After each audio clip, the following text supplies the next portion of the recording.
so we mark the veil of death by commemorating the passing of those we love. Today we join together for a time of commemorating the lives of Alfred and Shirley Ornt.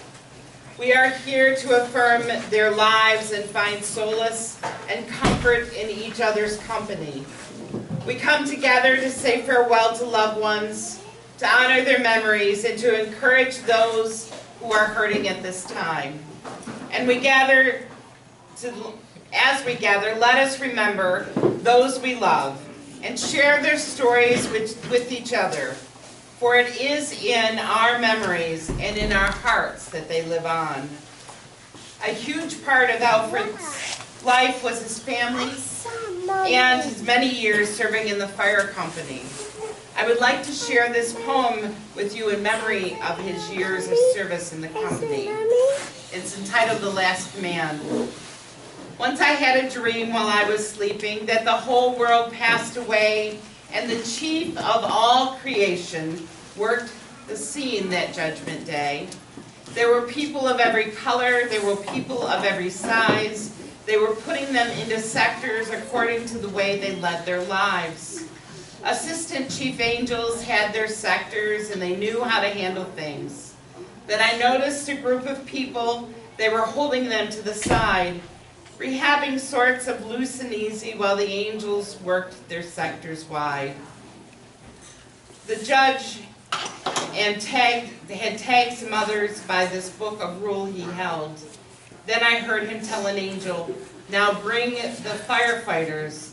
So they geared up and advanced forward, some surprised but not worried at all, and went up to meet their chief at the judgment day. Came this rugged seasoned brigade.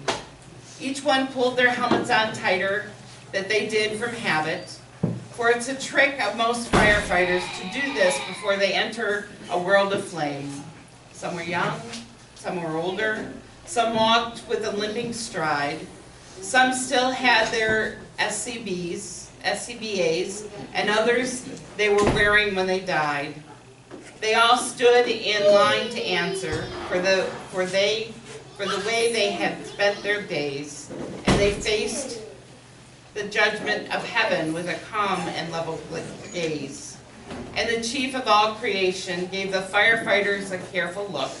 Then he said to Operation Angel, bring me that Fireground Ops book.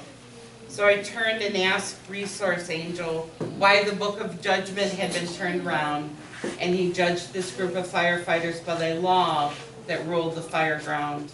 And he answered very solemnly that the reason is because you could never judge a firefighter by some civilian's laws. You see this group of people, they have fought the devil himself in his own den. They have saved the lives of others, countless and unknown, without a thought that the lives that could be lost very well could be their own. They have fought quelled the fire and chaos, to look through the smoke and ruin, only to see that devil laugh and run away, knowing he'll be back again in a new place in a different day. But this group comes back at him with the strength of 100 men, knowing it's a fight on earth they could never win. Then I look back at the chief of heaven just in time to hear him say, pick up, we're going in. Alfred not only did his job in the fire department, but he did a wonderful job caring for his family. So share your stories and honor his memory. This will keep him always close to you. Let us pray. Lord, bless this gathering of family and friends as they gather to draw comfort and strength from each other. Help them to share their love for Alfred and Shirley through the stories and through the love they spread. As we stand in the shadow of death, lift us from our fears and bring us comfort as we draw near to each other and to you. Bless this food in the hands that have prepared it, and bless us as we walk through this grief. Amen. Amen.